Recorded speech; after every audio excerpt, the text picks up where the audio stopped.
जिस बच्ची पे ऐसा बड़ा दुख का पहाड़ टूटा, भगवान उसको शक्ति दे, उस परिवार को शक्ति दे। और कहीं न कहीं जो अब तथ्य सामने आ रहे हैं, कल भी हमने बोला था, ये मौत नहीं है शायद, इसकी सीबीआई जांच होनी चाहिए। और ऐसे क्या राज थे सोनाली फोगाट जी के, आप पेज पे जाइए, सोनाली फोगाट जी ने बार बार कहा भी है, तो कोई न कोई इसमें था राज, जो उसने अपनी माँ को फ़ोन किया है, अपनी भाभी को फ़ोन किया है, अपनी बहन को फ़ोन किया है, तो इसकी सीबीआई जांच होनी चाहिए। और देखिए, ये कोई न कोई क्या राज थे ऐसे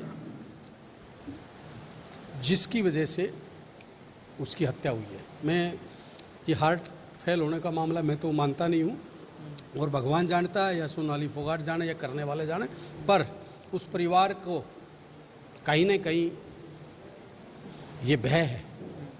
और उनका भय ठीक है कि हमारी बेटी को, हमारी बहू को ये सुसाइड का या हार्ट फेल का नहीं, ये कहीं न कहीं इसका मर्डर हुआ, तो इसकी सीबीआई जांच होनी चाहिए।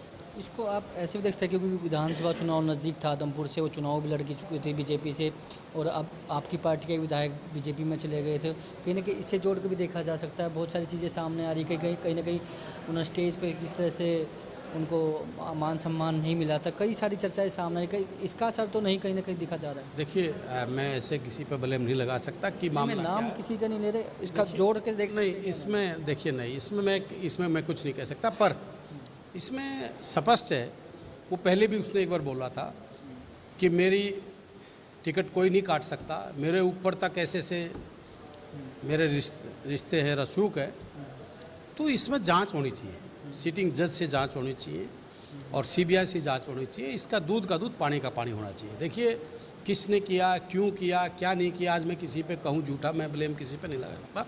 जब उसका परिवार मांग कर रहा है तो इसकी जांच होनी चाहिए। आज के कोई मेरे से कह रहा था, भाई ने भी शिकायत दी, उसके भाई ने भी शिकायत दी है कि उसका कोई पीए वीए है, तो कोई खबर भी चल रही है कि भाई उसके लैपटॉप से उसका डाटा भी गायब मिला है, तो कहीं ना कहीं ये शक के दायरे में आता है। इस पर कोई ना कोई बड़ी कार्रवाई करनी चाहिए।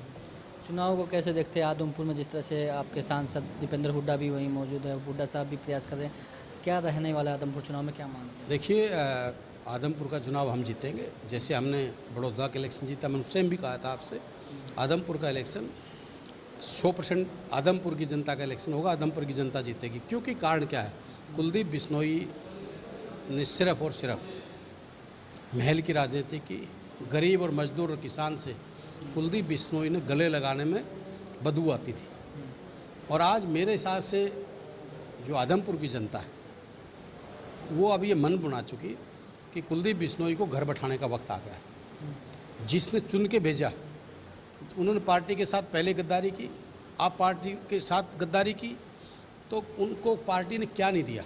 उनके पिता को चीफ मिनिस्टर रखा, उनके भाई को डिप्टी सीएम रखा, तो कहीं ना कहीं ये पार्टी के साथ हर वक्त गद्दारी करता है। ऐसा व्यक्ति जो मौका परस्त हो, तो उन्होंने सब ने देख भी लिया कि जनता के बीच में कभी गया नहीं, तो ऐसे मौका परस्त लोगों को आम जनता, आज आपने देखा है पंजाब के अंदर क्या हुआ था, बादल परिवार के साथ क्या हुआ, कैप्टन अमरिंदर के साथ क्या हुआ, तो लोग आज पसंद करते हैं उसको जो लोगों के बीच में रहेगा, लोगों की सुनेगा।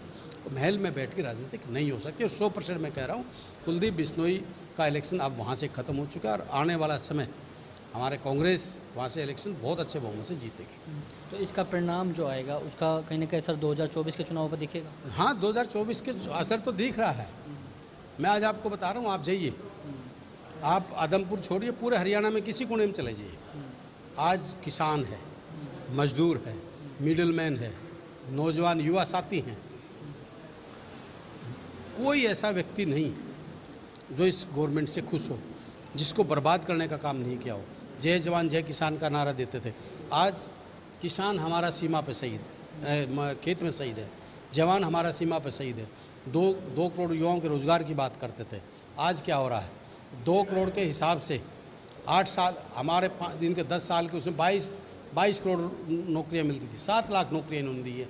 बच्चों के साथ खिलवाड़ हुआ है। आज हर व्यक्ति, हर युवा, हर नौजवान जो मोदी मोदी पुकारता था, आज उनके दिमाग में एक ही बात है कि मोदी ने ठगने का काम किया, 15 लाख रुपए खाते में आएंगे, आज कहाँ 15 लाख रुपए। तो हर प्रकार से इन्होंने कहीं ना कहीं झूठ की, छल की, कपट की और छलावे की राजनीति करने का काम किया। और ये जुमलों की जो गवर्नमेंट लोगों ने नाम दिया है, ये कोई गलत नहीं दिया है। आपके हल्के की बात की जाए, विभिन्न मुद्दों को लेकर आप विधानसभा में उठा रहे थे, लेकिन एक चीज़ सामने आई कि अभी आप एक चीज़ को लेकर धरने में बैठने की बात कर रहे हैं। अगर वो चीज़ चाहे वो करप्शन की बात हो या आपकी तहसील की बात हो, तो क्यों आप धरने में बैठना चाहते हैं, क्या कारण है? देखिए, मैं बार बार समझा भी चुका हूँ, तहसीलदार को भी कह चुका हूँ और अफसरों को भी कह चुका हूँ। आज प्रदेश में हो, मेरे बादली में हो, आज क्या है, तहसीलों में जाओ आप कैमरा लेके मत जाना, आप तहसील में बैठ जाना। आम व्यक्ति के साथ क्या हो रहा है, दलाल छुटे हुए हैं। और महकमे में चले जाओ, आज प्रदेश के अंदर, देश के अपने बादली हल्के की हो, जिला झज्जर की हो, इतना बुरा करप्शन आज आपने कहीं देखने को नहीं मिलेगा। आज रोडों के हालात आप देख लो, स्कूलों के हालात देख लो, बिजली के हालात आप देख लो। आरटीओ के नाम से हमारे जितने भी ये इधर बादली हल्के के आसपास के गांव हैं, जो ईंट ले जाके अपना परिवार और पेट पालते हैं, जो मंथली देते हैं, पैसे देते हैं, उनको जाने देते हैं, और ना नौजवानों का लाख लाख रुपए, 40-40 हज़ार, 50,000 रुपये का चालान काटते हैं।